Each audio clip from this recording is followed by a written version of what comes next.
Tonight, school's out for summer, but could it be forever? I would be heartbroken. Why this rural Montana school says it has no choice but to close its doors. And preserving these pieces of Montana's history. All the people that ever got to walk in that schoolhouse, I want them to get to live on. We take you behind the scenes to show you the work being done to rehab and repurpose one-room schoolhouses all across Montana.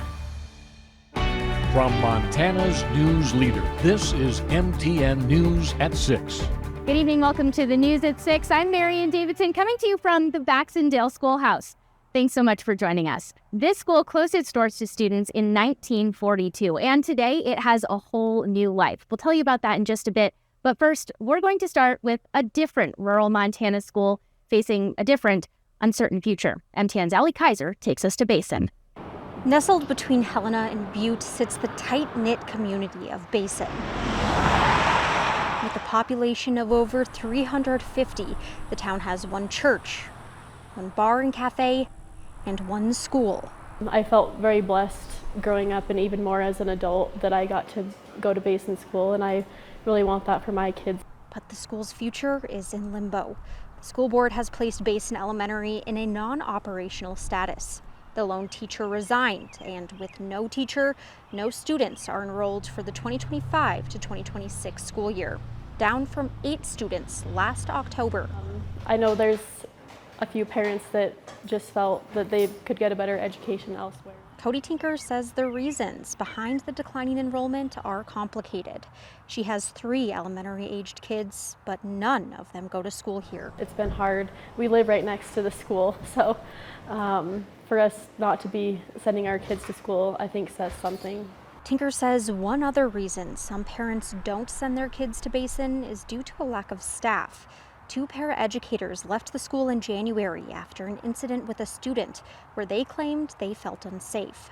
Their departure left the school with just 1 lone educator. This place used to have longevity in their teachers. That, coupled with a lack of enrollment, forced the school board to make a difficult decision.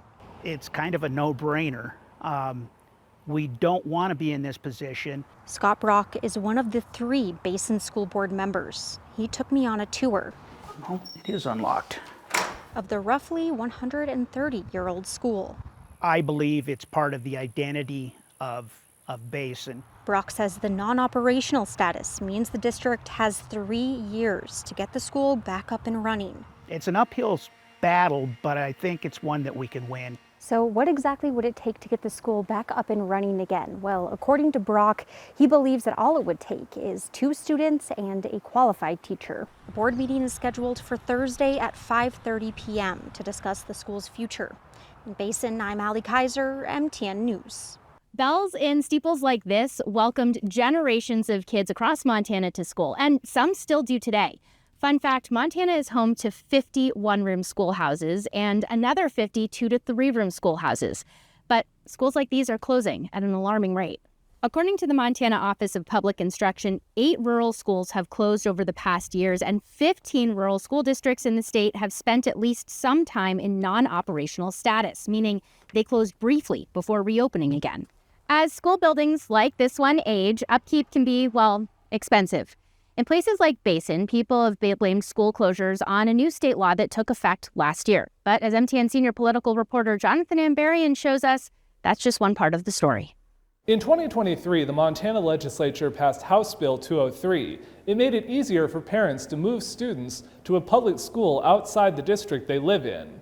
Supporters said it was a way to increase educational choice, but some opponents said it put Montana's smallest school districts at a big disadvantage. Representative David Beatty, a Republican from Hamilton, sponsored HB 203. He says before it was up to each district whether to allow students in their area to transfer to other districts, and he wanted a more consistent statewide policy. The bill also required districts to pay tuition to the district where their residents are now attending school. The taxpayers within the school district where a child resides has an obligation to pay for part of that education. In 2024, the Melrose School District in Silver Bow County went into non-operational status. In an open letter, district leaders specifically pointed to HB 203, saying it had contributed to students moving to other neighboring districts. I asked Beatty about arguments like that. At the end of the day, I reject the idea that because I have a small district, in order to preserve that district itself, I'm going to deny a parent the opportunity to send their child where that child can best be educated. One thing that is clear, there's been a trend of small rural schools dealing with low enrollment even before the passage of HB 203. Since 2016, the Montana Office of Public Instruction reports 15 rural school districts across the state have spent time in non-operational status, and 8 have closed permanently. As we showed you last month, the most recent school district to close its doors for good was Gold Creek in Powell County. It first went non-operational back in 2022. I think it takes away part of our identity as a community. Beatty says he thinks this trend has more to do with changing population patterns and changes in education than with his bill. Well, I think parents have different expectations of what they want their children to do now, too. And once again, I think we should honor parents' preferences on this. During this year's legislative session, lawmakers passed another of Beatty's bills, this one reducing the tuition that districts have to pay when a student moves to another district. Beatty believes that will reduce some of the pressures that people are concerned about. In Helena, Jonathan Ambarian, MTN News. Only time will tell if the schools in Gold Creek and Basin will once again reopen. The Baxendale Schoolhouse closed to students in 1942. It sat empty for decades before it was moved from its location next to the Holter Sawmill. It made a couple of stops before it eventually landed here, west of Helena. But many of Montana's rural schoolhouses have not been so lucky. This is just a look at some of the more than 2,000 one-room schoolhouses that once dotted Montana's landscape. When the schools closed, most of those buildings slowly began to deteriorate and wither away, and many are now beyond repair with major structural or foundational issues. Fortunately, there is now a massive effort underway to restore old schoolhouses like the Baxendale Schoolhouse here and repurpose them. And this is actually a model that's being replicated across the state. We'll tell you more about that in a bit, but first, let's send it back into the studio for the news of the day and a first look at our weather with Chief Meteorologist Curtis Grabanitz.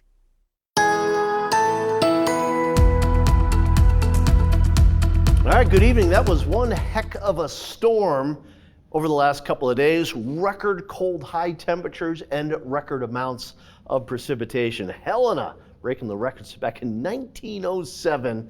Great Falls, Cup Bank, Lewistown, and Glasgow, record cold high temperatures. Now, not as much precipitation in the Helena area, but we had record amounts of precipitation off across north central Montana. Coming up this weekend, Symphony Under the Stars.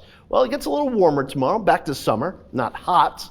This weekend should be very nice, which is music to the ears for symphony goers, but we have another July cool down with rain.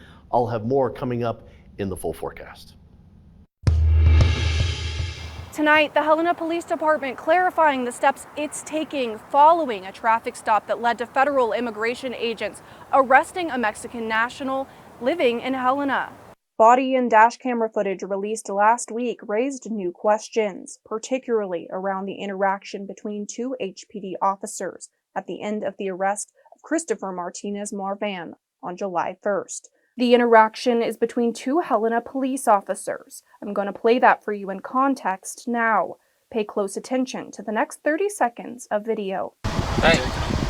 Yeah. He's getting deported. Huh? He's getting deported, I guess. Poor fellow. It worked out perfect with you guys seeing it, and then it came right to me. I had 3 dodges.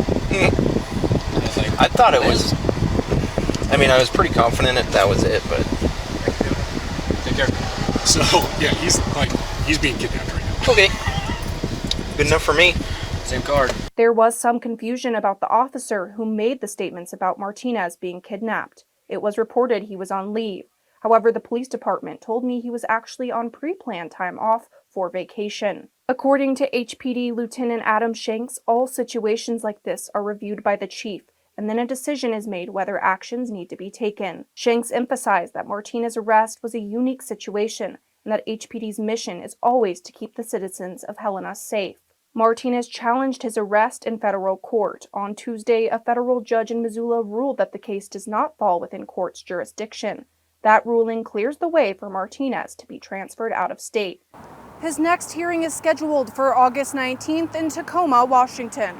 Reporting in Helena, Madeline Heath, MTN News. Still ahead on the news at 6, preserving the past while celebrating the present. We'll take you inside this historic one-room schoolhouse to show you the transformation underway. And we visit a one-room school long forgotten. While most see discarded desks and books in this abandoned building, some are envisioning a bright future for this important piece of Montana's past.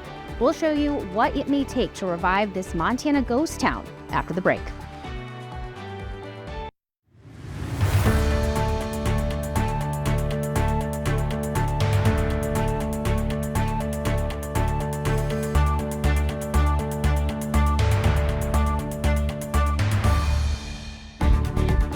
MTN News at 6 continues right after this.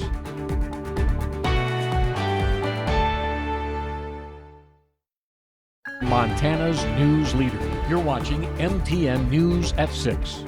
Welcome back to the Baxendale Schoolhouse. Built way back in 1895, this building has seen a lot in its 130 years. Now, these chalkboards are original, but most of this space has been restored. A whole lot of work has gone into making it what it is today.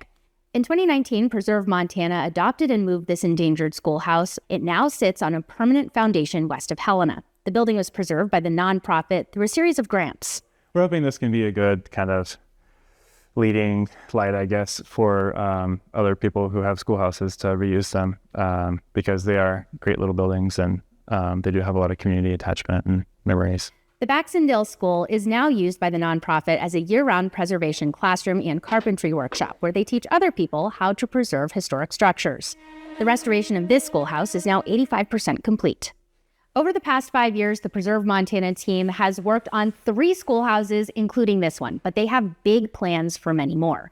MTN's Kagan Harsha takes us to 2 schools, one slated for improvements, the other still going strong. Hey, buddy, will you look through your folder? If you've ever wondered what school looked like at the turn of the 20th century, there's no need for a time machine. Just take a drive through the Paradise Valley to Pine Creek Elementary south of Livingston.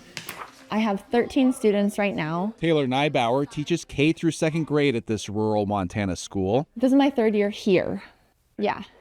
One of roughly 100 still active rural schoolhouses. L-E. Oh. More than any other state in the nation. I see everything they do. It's way better for kids who have like short attention spans. When they're with me, we're going. But little by little, even here in Montana, these schools are not going. They're dwindling.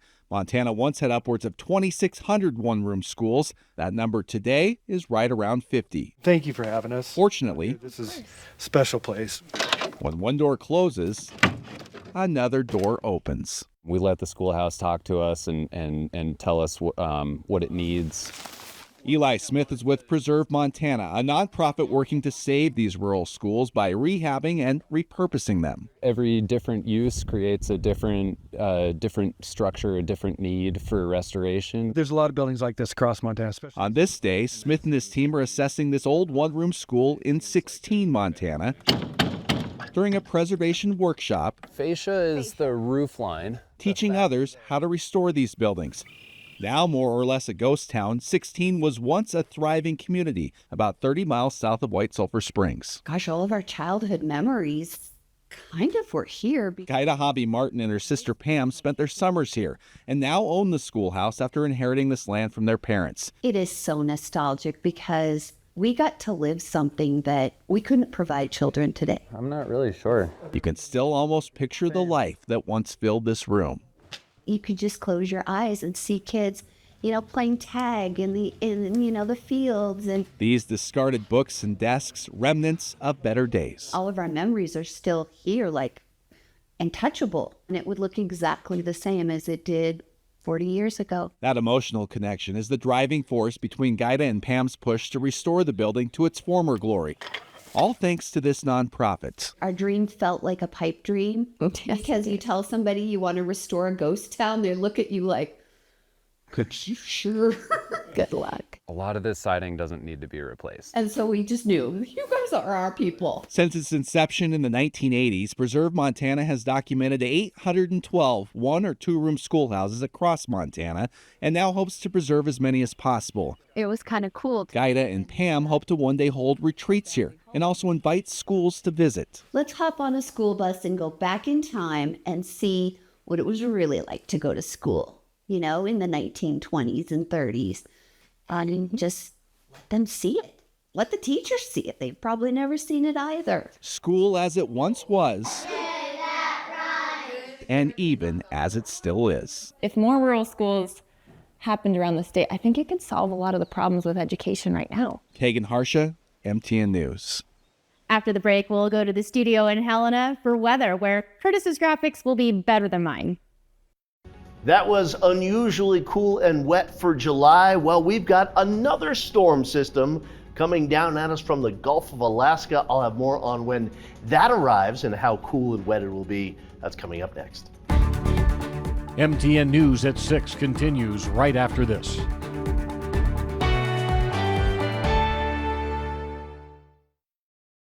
Storm Tracker weather starts now with Chief Meteorologist Curtis Grevenens.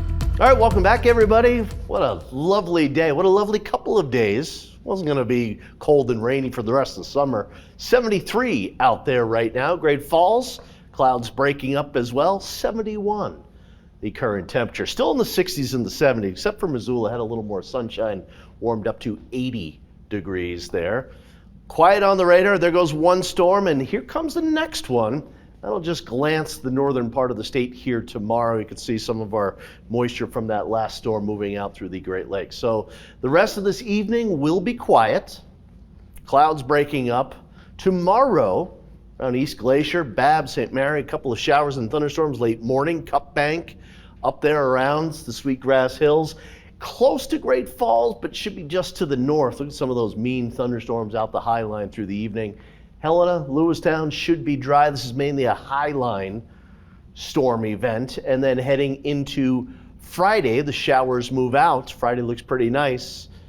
There may be a thunderstorm late around the Helena area. So for tomorrow, it's mainly up on the High Line. And it gets a little warmer. Missoula almost 90, Helena 87, Great Falls 82, 70s with more storms up on the High Line. Friday, a late storm down there around Canyon Ferry and Townsend, Boulder. Another fairly warm day, 70s and 80s. All right, the weekend, Saturday, some big storms northeast Montana. And look at that, 80s, even a few 90s. It will be windy on Saturday, but again, weather should be pretty nice for the Symphony. And then Sunday, back down into the 70s and 80s. And there's the cold front that will come through early next week, with another chance of moisture and another dip in temperatures. Monday, Tuesday, possibly Wednesday, another cool down here for most of the state. Maybe not as cool and wet as the last one, but another big drop in July temperatures. MTN News at 6 continues right after this.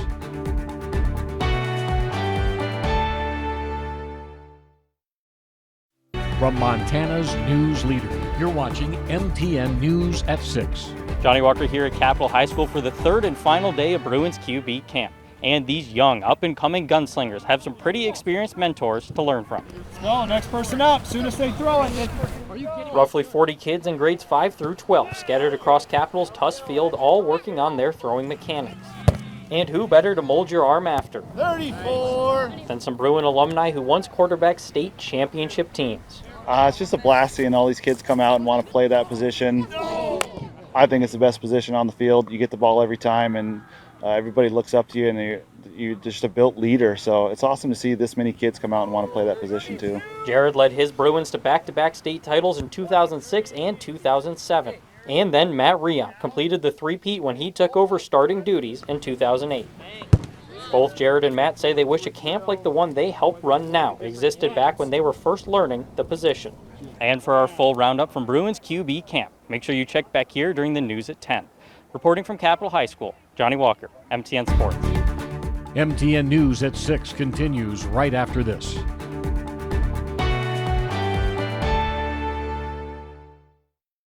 Are you? From Montana's news leader, you're watching MTN News at 6. Welcome back one last time to the Baxendale Schoolhouse. I know we've told you a lot about rural schools all across Montana. You can find all of those stories and more on our website, ktvh.com. Thanks so much for watching. Have a great evening, and we'll see you here at 10.